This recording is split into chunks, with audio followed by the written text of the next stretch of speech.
Hello dear friends. BSc part second की inorganic class में मैं doctor K Verma, assistant professor SRLS government PG college Kaladera, आज आपसे संक्रमण तत्वों के द्विअंगी यौगिक एवं उनके संकुल, binary compounds and complexes of transition elements पर चर्चा करूँगा। प्रथम श्रेणी संक्रमण तत्व ऑक्सीजन एवं हैलोजन के साथ मिलकर द्विअंगी यौगिक बाइनरी कंपाउंड ऑक्साइड्स एवं हैलाइड्स बनाते हैं। ये बाइनरी कंपाउंड्स पर्याप्त स्थायी होते हैं। स्थायी यौगिक कौन कौन से होते हैं, उसमें क्या क्या लक्षण होने चाहिए। कोई भी यौगिक जिसको हम ये कह सकें कि वो स्थायी है, वो कमरे के ताप पर सामान्य अवस्था में रहने चाहिए, वायु द्वारा उनका ऑक्सीकरण नहीं होना चाहिए और जल वाष्प द्वारा उनका जल अपघटन नहीं होना चाहिए, और सामान्य ताप पर उनका न तो असमानुपातन हो, असमानुपातन डिसप्रोपोर्शनेशन, और न ही उनका विघटन हो। अगर ये प्रॉपर्टीज़ किसी कंपाउंड में होती हैं तो हम कह सकते हैं कि ये कंपाउंड स्टेबल है। संक्रमण तत्वों के जो बाइनरी कंपाउंड्स बनते हैं वो इनकी +2, +3, +4, +5, +6 और +7 ऑक्सीडेशन स्टेट्स में बनते हैं। संक्रमण तत्वों के इलेक्ट्रॉनिक विन्यास में डी कक्षकों में अयुग्मित इलेक्ट्रॉन पाए जाते हैं और रिक्त डी कक्षक भी उपलब्ध होते हैं। अतः ये यौगिक कई लिगैंड यानी इलेक्ट्रॉन युग्म दाता के साथ उपसहसंयोजक बंध बनाकर कई प्रकार के संकुल यौगिकों का निर्माण करते हैं। प्रथम श्रेणी के तत्वों में कोबाल्ट एक ऐसा तत्व है जिसके संकुल यौगिकों की संख्या अन्य किसी संक्रमण तत्व की तुलना में सर्वाधिक है। अर्थात कोबाल्ट के जो कॉम्प्लेक्स हैं वो सबसे ज़्यादा पाए जाते हैं, या हम यूँ कहें कि कार्बन के बाद कोबाल्ट ही ऐसा तत्व है जिसके सर्वाधिक यौगिक ज्ञात हैं।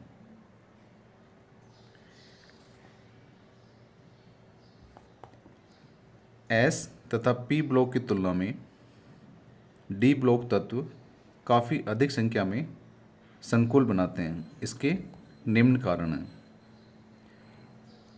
डी ब्लॉक के तत्वों के धनायन का आकार छोटा होता है, एक कारण तो यह है। दूसरा, इनके धनायनों पर आवेश घनत्व का मान काफ़ी अधिक होता है। आवेश घनत्व का मान अधिक क्यों होगा? क्योंकि आवेश का मान ज़्यादा होता है। ये अपने को पता है कि संक्रमण तत्व है जो परिवर्तनशील ऑक्सीकरण अवस्था दिखाते हैं। ये +2, +3, +4, +5, +6, +7 ऑक्सीकरण अवस्था दिखाते हैं। ये अपने पिछली क्लास में पढ़ चुके हैं। और इनका आकार छोटा होता है, तो इसलिए इन पर आवेश घनत्व का मान काफ़ी अधिक हो जाता है। तीसरा कारण है कि इनके पास निम्न ऊर्जा के रिक्त डी कक्षक उपलब्ध होते हैं। इन रिक्त डी कक्षकों में लिगैंड अपने इलेक्ट्रॉन युग्मों को आसानी से दान कर देता है, अर्थात ये मेटल आयन इन इलेक्ट्रॉनों को ग्रहण कर लेते हैं और एक उपसहसंयोजक बंध बनाते हैं, जिससे संकुल का निर्माण होता है। संक्रमण धातुओं के संकुलों में तुलनात्मक रूप से उन संकुलों का स्थायित्व अधिक होता है जिनमें धातु +3 ऑक्सीकरण अवस्था में होता है। संक्रमण धातु के +2 ऑक्सीकरण अवस्था में होने पर संकुलों का स्थायित्व कम होता है।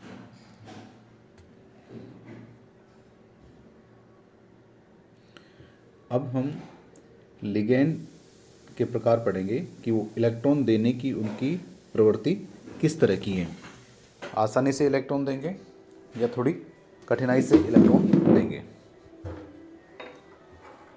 तो इस आधार पर हम इलेक्ट्रॉन्स को लिगेंड्स को दो प्रकार में बांट सकते हैं। पहला प्रकार है कठोर क्षार और दूसरा है मृदु क्षार यानी हार्ड बेस और सॉफ्ट बेस। हार्ड बेस क्या होता है? जिसमें दाता परमाणु, इस लिगेंड में जो डोनर एटम है वो छोटे आकार का हो यानी स्मॉल साइज का हो, कम ध्रुवित होने वाला हो, लेस पोलराइजेबल हो, अधिक ऋण विद्युतीय हो, मोर इलेक्ट्रोनेगेटिव हो। अगर ये उसमें प्रॉपर्टीज़ हैं किसी लिगेंड्स के डोनर एटम में तो वो हार्ड बेस कहलाता है।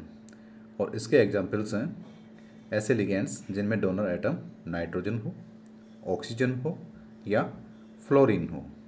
तो ऐसे लिगेंड्स को हम कठोर क्षार या हार्ड बेस कहते हैं। दूसरा टाइप है मृदु क्षार या सॉफ्ट बेस, जिसमें दाता परमाणु बड़े साइज का हो, बिग साइज हो, आसानी से ध्रुवित होने वाला हो, इजीली पोलराइजेबल हो, कम ऋण विद्युती लेस इलेक्ट्रोनेगेटिव होता है। तो ऐसे लिगेंड जिनका donor atom big size, easily polarisable and less electronegative होता है तो वो सॉफ्ट बेस कहलाते हैं। और इसके एग्जाम्पल वे लिगेंड्स हैं जिनमें दाता परमाणु सल्फर या आयोडीन हो। अब इसी आधार पर जो इलेक्ट्रॉन लेने वाले मेटल आयंस हैं वो किस प्रकार के लिगेंड के साथ स्थायी कॉम्प्लेक्स बनाएंगे, उनकी भी दो श्रेणी बनाई गई है। कॉम्प्लेक्स में मेटल आयन हैं वो इलेक्ट्रॉन एक्सेप्टर हैं, इलेक्ट्रॉन ग्राही हैं, और जो लिगेंड्स हैं वो इलेक्ट्रॉन डोनर है, इलेक्ट्रॉन दाता हैं। तो मेटल्स का जो वर्गीकरण है उसमें पहला वर्गीकरण है ए श्रेणी के प्राप्त करता है, यानी ऐसे मेटल्स जो ए श्रेणी के लिगेंड से इलेक्ट्रॉन को ग्रहण करते हैं। ये मेटल आयंस हैं scandium, titanium, vanadium, chromium, manganese. ये मेटल आयंस कठोर क्षारों के साथ सर्वाधिक स्थायी यौगिक बनाते हैं। दूसरा टाइप्स है ए अथवा बी श्रेणी के प्राप्तकर्ता। प्रथम संक्रमण श्रेणी के शेष रहे metals ions iron, cobalt, nickel, copper, इनके आयंस दोनों वर्गों के लिगेंड्स के साथ स्थायी संकुल बनाते हैं। अर्थात ये हार्ड बेस के साथ भी स्टेबल कॉम्प्लेक्स बनाएंगे और सॉफ्ट बेसिस के साथ भी स्टेबल कॉम्प्लेक्स बनाएंगे। तो ये था types of ligands and types of metal ions. अब है कोऑर्डिनेशन नंबर एंड जियोमेट्री, उप सहसंयोजन संख्या और उस उप सहसंयोजन संख्या के अनुसार मेटल के साथ जो कॉम्प्लेक्स बने हैं उनकी ज्यामिति क्या होगी। तो सबसे पहले हम यह जान लें कि उप सहसंयोजन संख्या क्या है, कोऑर्डिनेशन नंबर क्या है। तो सामान्य अर्थ में किसी संकुल धातु में केंद्रीय धातु परमाणु किसी संकुल यौगिक में केंद्रीय धातु परमाणु एवं लिगेंड्स के मध्य बनने वाले उप सहसंयोजक बंधों की संख्या उस धातु की उप सहसंयोजक संख्या या कोऑर्डिनेशन नंबर कहलाता है। कोई कॉम्प्लेक्स कंपाउंड है, उस कॉम्प्लेक्स कंपाउंड में मेटल लिगेंड्स के साथ कितने उप सहसंयोजक बंध बना रहा है, उन बंधों की संख्या कोऑर्डिनेशन नंबर कहलाएगी। संक्रमण धातु प्रमुखतया coordination number 4 and coordination number 6 वाले संकुलों का निर्माण करते हैं। तो कोऑर्डिनेशन नंबर 4 में दो प्रकार के कॉम्प्लेक्स बनेंगे, दो प्रकार की ज्योमेट्री वाले कॉम्प्लेक्स बन सकते हैं। फर्स्ट है टेट्राहेड्रल और सेकंड है स्क्वायर प्लेनर। टेट्राहेड्रल यानी चतुष्फलकीय शंकुल जिनमें sp3 संकरण होता है, और दूसरा है स्क्वायर प्लेनर जिसमें dsp2 संकरण होता है। इन दोनों प्रकार के ज्योमेट्री का हम एक एक एग्जाम्पल लेके एक्सप्लेन करेंगे इसको। So example of tetrahedral complex is NiCl4-2 यानी निकिल टेट्राक्लोराइड ऋणायन। इस कॉम्प्लेक्स में जो केंद्रीय धातु है वो निकिल है, और निकिल का परमाणु क्रमांक हम जानते हैं 28 होता है।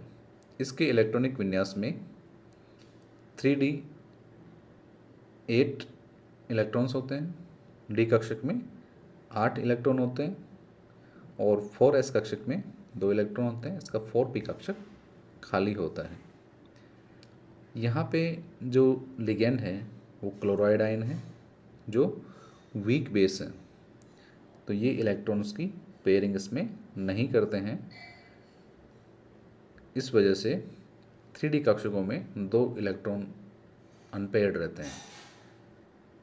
इस इलेक्ट्रॉनिक कॉन्फ़िगरेशन में निकिल के 4s कक्षक Ni+2 आयन जब बनता है तो वो बाहर निकल जाते हैं, तो 4s कक्षक भी इसमें खाली रहेगा और 4p कक्षक भी इसमें खाली रहेगा। तो एक 4s कक्षक और 3 p कक्षक 4p कक्षक यानी px, py एंड pz कक्षक आपस में मिलकर अपनी ऊर्जाओं का पुनर्वितरण करके समान आकृति के, समान संख्या में, समान ऊर्जा के 4 sp3 संकरित कक्षक बनाएंगे। ये चारों sp3 संकरित कक्षक त्रिविम में एक चतुष्फलकीय संरचना के रूप में व्यवस्थित रहते हैं। अब चूंकि निकिल के ये चारों sp3 संकरित कक्षक रिक्त हैं, इन रिक्त sp3 कक्षकों में 4 क्लोराइड आयन या 4 क्लोराइड लिगेंड अपने इलेक्ट्रॉन पेयर को डोनेट करते हैं और एक उपसंयोजक बंध बनाते हैं। तो इस प्रकार की ज्यामिति को जैसा कि चित्र में दिखा रहे हैं चतुष्फलकीय ज्यामिति कहते हैं, और ये ज्यामिति चतुष्फलकीय बनती है जिसका बंध कोण 109 डिग्री 28 मिनट का होता है।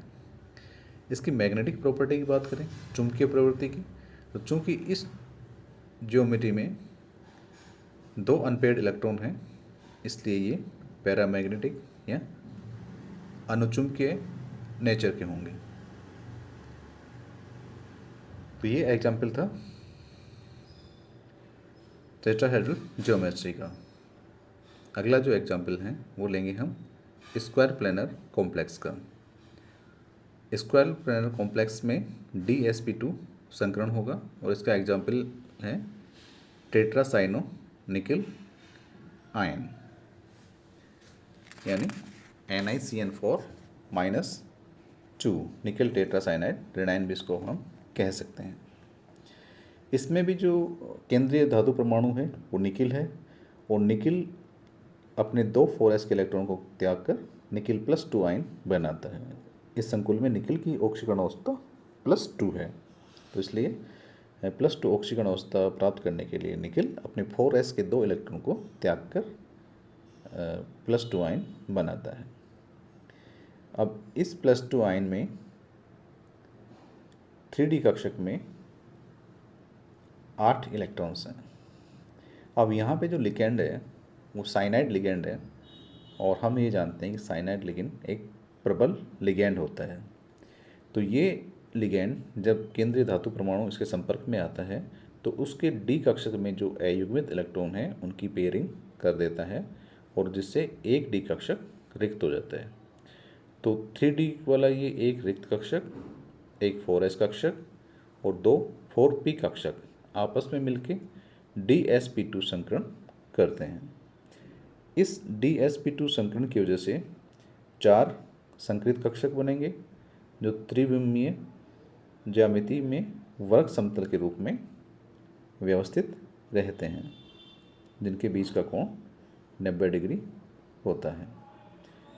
तो इन 4 DsP2 संकेत कक्षकों में कोई इलेक्ट्रॉन नहीं होता। इनमें 4 साइनाइड्स आयन हैं, वो अपने इलेक्ट्रॉन युग्म को दान करते हैं, डोन करते हैं और डेटिव बॉन्ड बनाते हैं, जिससे निकेल और साइनाइड्स के बीच में 4 उपसहसंयोजक बंध बन जाते हैं, जिसकी इसकी सहसंयोजन संख्या 4 होती है और ज्यामिति वर्ग समतलीय हो जाती है। तो ये दोनों एग्जाम्पल थे चतुष्फलकीय और वर्ग समतलीय ज्यामिति, दोनों एग्जाम्पल कोऑर्डिनेशन नंबर 4 के लिए थे, समन्वय संख्या 4 के लिए थे। अब हम डिस्कस करेंगे कोऑर्डिनेशन नंबर 6 के लिए। कोऑर्डिनेशन नंबर 6 में सबसे अधिक संख्या में व सर्वाधिक स्थायी संकुलों का निर्माण होता है। इनकी ज्यामिति अष्टफलकीय एवं लिगैंड की प्रवृत्ति के आधार पर ये लो स्पिन अथवा हाई स्पिन वाले होते हैं। तो इसमें भी हम उदाहरण लेंगे। तो पहला उदाहरण है hexa aqua iron ion. Hexa aqua iron धनायन की संरचना में हम देखते हैं कि इसमें लिगैंड के रूप में जल के अणु हैं, 6 जल के अणु हैं। जल अणु जैसे दुर्बल लिगैंड के साथ आयरन निम्न प्रकार से उच्च संकरण वाले अष्टफलकीय संकुलों का निर्माण करेगा। आयरन जिसका परमाणु क्रमांक 26 है, इसका इलेक्ट्रॉनिक विन्यास में D6 इलेक्ट्रॉनिक विन्यास है और 4s में 2 इलेक्ट्रॉन है और 4p इसका रिक्त इलेक्ट्रॉन है। जब ये +3 ऑक्सीडेशन स्टेट में होता है तो 4s से 2 इलेक्ट्रॉन का त्याग करता है और 1 इलेक्ट्रॉन 3d कक्षक से त्यागा जाता है, जिसकी वजह से 3d कक्षक में 5 अयुग्मित इलेक्ट्रॉन बच जाते हैं और 4s कक्षक में 0 इलेक्ट्रॉन, 4p कक्षक में 0 इलेक्ट्रॉन और 4d कक्षक भी इसका रिक्त होता है। तो इस स्थिति में एक 4s कक्षक, 3 p3 कक्षक और एक d कक्षक, 2 d कक्षक sp3 d2 संकरण करते हैं। एक s कक्षक, 3 p कक्षक और 2 d कक्षक sp3 d2 संकरण करते हैं। इस sp3 d2 संकरण की वजह से अष्टफलकीय ज्यामिति बनती है। इस sp3 d2 संकरण की वजह से 6 संकृत कक्षक बनेंगे, जिनकी ऊर्जा समान होगी और ये त्रिविम में एक अष्टफलक के रूप में व्यवस्थित हो जाते हैं। चूँकि ये sp3 d2 संकृत कक्षक रिक्त होते हैं तो इनमें 6 जल के अणु जो लिगैंड के रूप में कार्य करते हैं अपने इलेक्ट्रॉन युग्म को डोनेट कर देते हैं, दान करते हैं, जिससे उपसंयोजक बंध बनते हैं और संकुल की ज्यामिति अष्टफलकीय हो जाती है। दूसरा एग्जाम्पल है FeCN6 3- हेक्सासाइनोफेरेट ऋणायन। इसमें जो लिगैंड है वो साइनाइड है, जो कि प्रबल लिगैंड है। तो इसके साथ भी संकुल तो अष्टफलकीय बनता है, लेकिन यह संकुल निम्न चक्रण वाला लो स्पिन वाला होता है। इसमें N-1 d कक्षकों में इलेक्ट्रॉन युग्मित होकर भीतर के d कक्षकों को संकरण के लिए उपलब्ध कराते हैं, जैसा कि इसमें चित्र से प्रदर्शित किया गया है। इसमें आयरन +3 ऑक्सीडेशन स्टेट में 5 अयुग्मित इलेक्ट्रॉन होते हैं, लेकिन इस 3d कक्षक के 2 अयुग्मित इलेक्ट्रॉन युग्मन के लिए तैयार रहते हैं, जिससे 2 3d कक्षक रिक्त हो जाते हैं और ये 2 3d कक्षक, एक 4s कक्षक और 3 4p कक्षक आपस में मिलकर D2sp3 संकरण करते हैं, जिससे 6 संकृत कक्षक प्राप्त होते हैं जो रिक्त होते हैं। इन 6 रिक्त संकृत कक्षकों में 6 साइनाइड आयन अपने इलेक्ट्रॉन युग्म को दान करके उपसंयोजक बंध बनाते हैं। इस प्रकार से FeCN6-3 कॉम्प्लेक्स बनता है, जिसकी स्ट्रक्चर ऑक्टाहेड्रल होती है, यानी इसकी ज्योमेट्री ऑक्टाहेड्रल होती है।